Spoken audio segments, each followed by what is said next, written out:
நண்பர்களே, இப்ப என்ன ஆச்சுன்னு பாத்தீங்கன்னா, வீட்டுக்குள்ள பேய்க்கும் சண்டை, நைட்டு உடையுமா யாருக்கான மண்டை.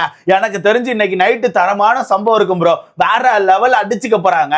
இத்தனை நாட்கள வீட்டுக்குள்ள நீங்க டான்சிங் மராத்தான் டாஸ்க் தானே பாத்துட்டு இருந்தீங்க. இன்னைக்கு நைட்டு பாப்பீங்க கிரையிங் மராத்தான. வேற லெவல்ல அழுகாட்சிகள் இருக்கும். நான் அப்பவே சொன்னேன் தெரியுமா, அந்த ஹாட் ஸ்டாருக்கான ப்ரோமோ ரிவ்யூ பண்ணும்போது ஒரு விஷயத்த சொல்லியிருந்தேன். அந்த ப்ரோமோல வந்து நம்ம வினோத்துக்கான டீமை போட்டு எல்லாருமே ட்ரிகர் பண்ணாங்க. அதுல வினோத் வந்து கடுமையா ட்ரிகர் ஆயிருந்தாப்புல, நம்ம சாண்ட்ரா வந்து கடுமையா கோவப்பட்டு இருந்தாங்க. அதுல நான் ஒரு விஷயத்த சொல்லியிருந்தேன், கண்டிப்பா இன்னைக்கு நைட்டு வீட்டுக்குள்ள சாண்ட்ரா சண்டை போடுவாங்க. ஏன்னா சாண்ட்ராக்கு இந்த டாஸ்க் ரொம்ப முக்கியமான டாஸ்க். சாண்ட்ரா எப்படியாச்சும் அந்த டாஸ்கை வின் பண்ணி பிரச்சனை வந்து வீட்டுக்குள்ள 24 hours வச்சிடணும்னு சொல்லி முடிவு பண்ணிருக்காங்க. அதனால தான் திவ்யா கிட்ட கூட நல்லா பேசிட்டு இருக்காங்க. திவ்யா கிட்ட வினோத் கிட்ட எல்லாம் பேசுறதுக்கான காரணமே இந்த டாஸ்கை வின் பண்றதுக்காக தான். அப்படி இருக்கும்போது அந்த டாஸ்கை வினோத்தே சொதப்பும் போது சும்மா இருப்பாங்களா? கண்டிப்பா சும்மா இருக்க மாட்டாங்க. அது மட்டும் இல்லாம வீட்டுக்குள்ள இருக்க எல்லாருமே சேர்ந்து வினோத்துக்கான டீமை ட்ரிகர் பண்றாங்க. அந்த ஹாட் ஸ்டார் ப்ரோமோல பாத்தீங்கன்னாலே தெரியும், சாண்ட்ரா வினோத் ரெண்டு பேரும் கீழே உட்கார்ந்து அந்த பாட்டை கண்டுபிடிக்க உட்கார்ந்து இருக்காங்க. அப்படி ரெண்டு பேரும் உட்கார்ந்து இருக்கும் போது மொத்த வீடு சேர்ந்து ட்ரிகர் பண்ணுது. மொத்த வீடு சேர்ந்து இவங்க அந்த பாட்டை கண்டுபிடிக்க விடாம ஒரு மாதிரி ட்ரிகர் பண்ணி ஒரு மாதிரி டைவர்ட் பண்ணிட்டே இருக்காங்க. இதுல இவங்க ஒரு தப்பு பண்ணிட்டாங்க ப்ரோ. வினோத்துக்கான டீம் வந்து ஒரு தப்பு பண்ணிருக்காங்க. அவங்க நேத்து என்ன பிளான் போட்டு வச்சிருந்தாங்கன்னா, சாண்ட்ரா திவ்யா இவங்க ரெண்டு பேரும் உள்ள டான்ஸ் ஆட போறதாகவும், வெளியே வந்து அமித் அண்ட் வினோத் இவங்க ரெண்டு பேரும் பாட்டை கண்டுபிடிக்கிறதுமா பிளான் போட்டு வச்சிருந்தாங்க. இதுல இவங்க என்ன தப்பு பண்ணிட்டாங்கன்னா, வினோத்தை உள்ள அனுப்பி இருந்திருக்கணும். வினோத்தை பொறுத்த வரைக்கும் ஒரு ஈஸியா ட்ரிகர் ஆவார். சோ வினோத் என்ன பண்ணிருக்கணும்னா, வினோத் அண்ட் திவ்யா இந்த ரெண்டு பேரும் வீட்டுக்குள்ள அனுப்பியிருக்கணும். இல்லாட்டினா வினோத் சாண்ட்ரா இந்த ரெண்டு பேரும் வீட்டுக்குள்ள டான்ஸ் ஆட அனுப்பியிருக்கணும். மத்த ரெண்டு பேரும் வெளியே உட்கார வச்சிருக்கணும். ஏன்னா அமித் அவ்வளவு சீக்கிரமா ட்ரிகர் பண்ண முடியாது. அமித் அவ்வளவு சீக்கிரத்துல ட்ரிகர் ஆக மாட்டேங்காரு. முடிஞ்ச அளவுக்கு ஒரு பேஷன்ஸ்ல இருக்காரு. ஓகேவா? அப்படி இருக்கும்போது வினோத்தை வெளியே வச்சது ரொம்ப தப்பு. இவங்க எல்லாருமே சேர்ந்து ட்ரிகர் பண்ணி வினோத்தை காலி பண்ணிட்டாங்க. அந்த வகையில எனக்கு தெரிஞ்சு உங்க பாட்டை கண்டுபிடிக்கலாம்னு நினைக்கிறேன். ஏன்னா நம்ம பாருக்கான டீமை பொறுத்த வரைக்கும் 20 நிமிஷத்துக்குள்ள பாட்டை கண்டுபிடிச்சு வச்சிருக்காங்க. வெறும் 20 நிமிஷத்துக்குள்ள அந்த பாட்டை கண்டுபிடிச்சு வச்சிருக்கனால எனக்கு தெரிஞ்சு இந்த டாஸ்க்ல நம்ம பாருக்கான டீம் தான் வின் பண்ண போறாங்க. சோ இந்த டாஸ்கை லூஸ் பண்ணதுனால சாண்ட்ராவால ஏத்துக்க முடியல. சாண்ட்ராவால அந்த விஷயத்தை ஏத்துக்க முடியாம வீட்டுக்குள்ள சண்டையை போடுறாங்க. இந்த விஷயத்தை தான்ப்பா நான் காலைல முதல் வீடியோல சொல்லியிருந்தேன். 2 ரூமர்ஸ் இருக்கு ப்ரோ. ஒன்னு, பாரு வந்து இந்த டாஸ்க்ல 5 மணி நேரம் டைம் எடுத்துக்கிட்டதா ஒன்னு சொல்றாங்க. இன்னொரு விஷயத்தை பொறுத்த வரைக்கும் வீட்டுக்குள்ள கனி அண்ட் சாண்ட்ரா பயங்கரமா சண்டை போட்டதா சொல்றாங்க. இந்த 2 ரூமர்ஸ் போயிட்டு இருக்குன்னு சொல்லி காலங்காலத்துல சொல்லியிருந்தேன். ரூமர்ஸ் அப்படிங்கறத ரொம்ப தெளிவா சொல்லியிருந்தேன். அதை வந்து கரெக்டா தான் நீங்க பார்த்திருப்பீங்க. ஏன்னா நான் ரொம்ப தெளிவா ரூமர்ஸ் சொல்லியிருந்தேன். அப்படி இருக்கும்போது பாரு வந்து அந்த டாஸ்கை 20 நிமிஷத்துக்கு முடிச்சிட்டாங்கன்னு சொல்லிட்டு என்ன கமெண்ட் செக்ஷன்ல வந்து ஒரு கடிச்சிங்க தெரியுமா? எனக்கு என்ன சொல்லனே தெரியல ப்ரோ. ரூமர்ஸ் அப்படிங்கறத சொன்னேன். ரூமரா போயிட்டு இருக்கு ப்ரோன்னு சொல்லிட்டு நான் சொன்ன மாதிரி பாருங்க, கனி அண்ட் சாண்ட்ரா இவங்களுக்கான சண்டை வந்துட்டு மேபி நம்ம பார்வை கூட ரிட்டர்ன் டாஸ்க் விளையாட வைக்கிறதுக்கான வாய்ப்புகள் கூட இருக்கலாம். மேபி இருக்கலாம். வெயிட் பண்ணி தான் பார்க்கணும். அந்த வகையில நம்ம எதிர்பார்த்த மாதிரியே சண்டை வந்திருக்கு. இந்த சண்டை ஏன் வந்திருக்கும், நம்ம சாண்ட்ரா எப்படி சண்டை இழுத்துருப்பாங்க, எல்லா விஷயத்தையும் மொத்தமா பாத்திரலாம். சோ வீடியோக்குள்ள போறதுக்கு முன்னாடி மறக்காம இந்த வீடியோ லைக் பண்ணி சேனலை சப்ஸ்கிரைப் பண்ணிக்கோங்க. நீங்க போடுற ஒவ்வொரு லைக்கும் தான் நமக்கான வீடியோ 10 பேர் சஜஸ்ட் பண்ணும். சோ முடிஞ்ச அளவுக்கு லைக்கை போட்டு சேனலை சப்ஸ்கிரைப் பண்ணிக்கோங்க. ஃபர்ஸ்ட் இந்த டாஸ்கே எனக்கு தெரிஞ்சு சாண்ட்ரா தோத்துட்டாங்க. ஓகேவா?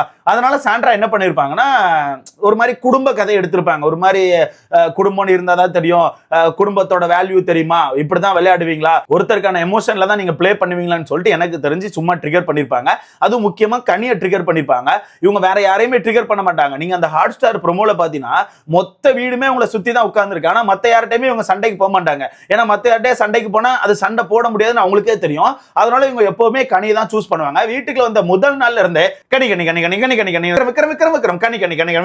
விக்ரம் சொல்லிட்டு இந்த 2 பேரை மட்டும் தான் நம்ம சாண்ட்ரா சொல்லிக்கிட்டே இருப்பாங்க. அப்படி இருக்கும்போது இப்ப வீட்டுக்குள்ள நம்ம கனி பேச ட்ரை பண்ணாங்க. பட் வாண்டடா சாண்ட்ரா பேசாம போனாங்க. அப்படிமா எனக்கு தெரிஞ்சு கனிக்கு நேரா சொல்லிட்டாங்கன்னு நினைக்கிறேன். இந்த வீட்டுக்குள்ள வேற யாருமே எமோஷன்ஸ்ல பிளே பண்ண மாட்டாங்க, யாருமே யாரோட எமோஷன்ஸ்லுமே பிளே பண்ண மாட்டாங்கன்னு சொல்லிட்டு ஏதோ ட்ரிகர் பண்ற மாதிரி பேசியிருக்காங்க.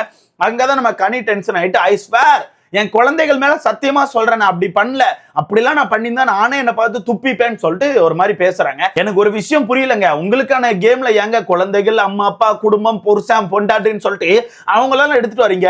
நீங்க உங்க மேலே சத்தியம் பண்ணிக்கோங்க. என் மேல சத்தியமா சொல்றாங்கன்னு சொல்லிட்டு உங்க மேலே சத்தியம் பண்ணிக்கோங்க. அதை விட்டு உன குழந்தைகள், குடும்பங்கள், குடும்ப குட்டிகள், அம்மாக்கள், அப்பாக்கள், எங்க நாய்க்குட்டிகள் எங்கெல்லாமோ போய் சத்தியம் பண்ணிட்டு இருக்காங்க. இதுல நம்ம கனி அவர்கள் ஐ ஸ்வேர் என்னோட குழந்தை மேல சத்தியமா சொல்றேன், அப்படி பண்ணல, அந்த மாதிரி யோசிச்சு நான் பண்ணல, அந்த மாதிரி யோசிச்சிருந்தா நானே என்ன காரி துப்பிப்பேன்னு சொல்றாங்க. அப்ப சாண்ட்ரா என்ன சொல்றாங்கன்னா, ஓகேங்க வெளியே போயிட்டு பாருங்க, வெளியே போயிட்டு கேளுங்க சொல்லுவாங்க, வெளியே போயிட்டு கேளுங்க எல்லாம் சொல்லுவாங்கன்னு சொல்லிட்டு ஒரு மாதிரி ட்ரிகர் பண்றாங்க. இது ஆக்சுவலா இது எல்லாமே ட்ரிகர் வேர்ட்ஸ், ஓகேவா? அப்ப சாண்ட்ரா ஒரு மாதிரி உட்காந்துட்டு வெளியே போய் கேளுங்க சொல்லுவாங்க அப்படின்னு சொல்லிட்டு ட்ரிகர் பண்றாங்க. அதுல கனி டென்ஷன் ஆயிட்டாங்க. சும்மா நாச்சுக்கு ஏதாவது சொல்லாதீங்க, சும்மா நாச்சுக்கு ஏதாவது சொல்லணும்னு சொல்லாதீங்க, ஏதாச்சும் பழி போடாதீங்க, ஏதாச்சும் பழி போட்டு ஒரு சீனை கிரியேட் பண்ணாதீங்க, இது நல்லாவே இல்லைன்னு சொல்லிட்டு கனி சண்டைக்கு போறாங்க.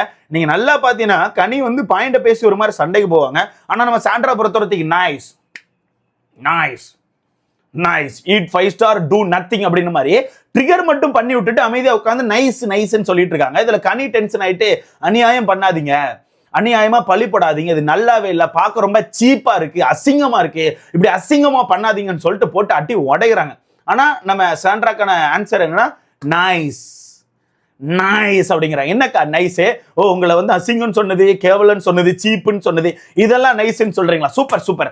இந்த ஒரு மனசு வேணுங்க. அதாவது நம்மள வந்து ஒருத்தவங்க ஒன்று சொல்றாங்கன்னா அதை பாசிட்டிவா எடுத்துக்கணும். இப்ப சாண்ட்ரா எவ்வளவு பாசிட்டிவா எடுத்துட்டாங்க பாருங்க. இப்ப அவங்கள பார்த்து அசிங்கம், கேவலம், சீப்புன்னு சொன்ன உடனே அது பாசிட்டிவா எஸ் நைஸ், எப்படி நைஸ் அப்படின்னு எடுத்துக்கிட்டாங்களா? இந்த மனசு நமக்குள்ள இருக்கணும்.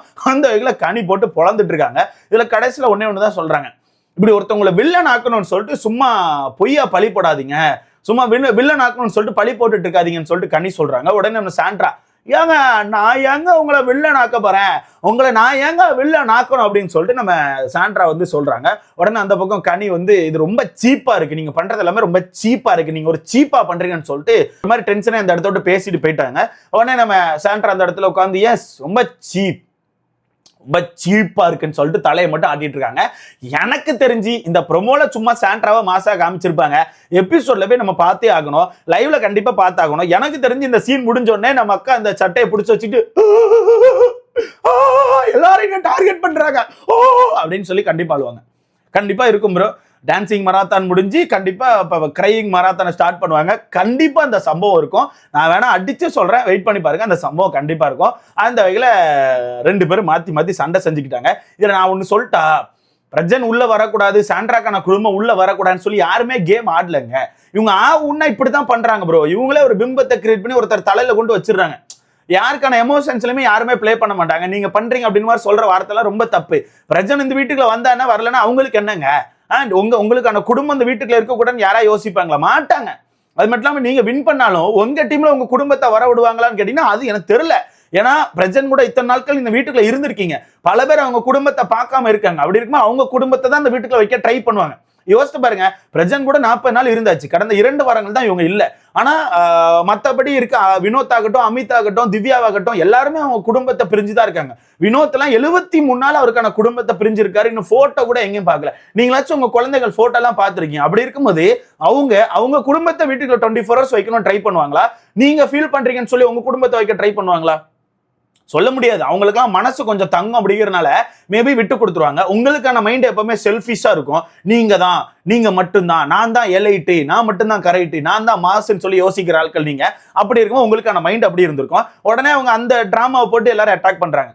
அந்த ஒரு டிராமா வச்சு எல்லாரும் அட்டாக் பண்றாங்க. அதுல எனக்கு தெரிஞ்சு விக்ரம் ஏதோ பேசுறாப்ல, அந்த பக்கம் சுபிக்ஷம் ஏதோ அந்த பொண்ணு பேசிட்டே போகுது. அதுல எனக்கு ஒரு விஷயம் கிளியரா தெரியுது, அந்த டாஸ்க் முடிஞ்ச உடனே சாண்ட்ரா சண்டை போடுறாங்க. டாஸ்க் முடிஞ்ச உடனே அவங்க தோத்துட்டாங்க அப்படின்னு அவங்களுக்கு தெரிஞ்ச உடனே சண்டை போடுறான்னு எனக்கு தோணுது. ஸோ வெயிட் பண்ணி பார்க்கலாம் என்ன மாதிரி நடக்குன்னு சொல்லிட்டு.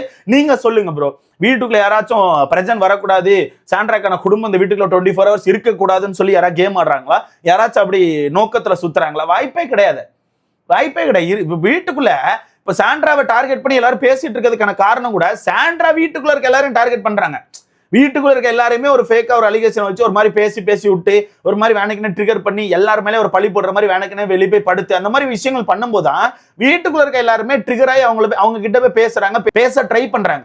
இல்ல நார்மலா எப்பவும் போல இவங்க இருந்தாங்கன்னா யாருமே கண்டுக்க போறது இல்லையா? இப்ப எப்பவும் போல இவங்க திவ்யா 2 பேரும் பேசிட்டு இருக்காங்கன்னா யாராச்சும் ஒருத்தர் இவங்களை போய் சீண்டி இருப்பாங்களா? வாய்ப்பே கிடையாது.